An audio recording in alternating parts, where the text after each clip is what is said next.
Recent டைம்ல ஒரு படத்தை பார்த்து செம்மையா என்ஜாய் பண்ணி சிரிச்சேன் அப்படின்னா அது இந்த டிஎன் 2026 தான்.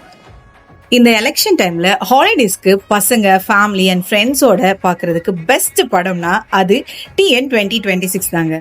ஃபர்ஸ்ட் ஹாஃப்ல காமெடி சீன்ஸ் எல்லாமே பிளாஸ்ட், அவ்வளோ செம்மையா ஒர்க் அவுட் ஆகி தியேட்டர் ஃபுல்லா செம்ம ஃபன்னா இருந்தது. ஃபர்ஸ்ட் ஹாஃப்ல நட்டி ஒரு ஸ்லாங் யூஸ் பண்ணியிருப்பாரு, இரிட்டேட்டே ஆகாம அவ்வளோ ரசிக்கிற மாதிரி இருந்ததுங்க. ரொம்ப நாள் கழிச்சு ஒரு பக்காவான ஸ்பூஃப் படம் இது. நமக்கு இன்டர்வெல் சீன் தான் படத்தோட மெயின் பீக்கே. இந்த படத்துல நிறைய பேரோட சாயல் கண்டிப்பா இருக்கு, ஆனா யாரையும் அவமானப்படுத்துற மாதிரி எதுவுமே இல்லை. எல்லாமே ரசிக்கும் மாதிரியா தான் இருக்குங்க. அவ்வளவும் கட்சி எதிர்கட்சி வளர்ந்து வர கட்சின்னு எல்லாரையும் ரிலேட் ஆகுற மாதிரியே இருந்தது. செகண்ட் ஹாஃப் கொஞ்சம் ஸ்லோவா தான் ஸ்டார்ட் ஆனிச்சு, ஆனா இன்டர்வல் நெருங்க செம ஃபன். இந்த ஓஜி கேங் மாதிரி தம்பி ராமையா, MS பாஸ்கர், இளவரசன் 3 பேருமே அவங்க வாக்க சூப்பரா பிரிச்சு மேய்ஞ்சிட்டாங்க.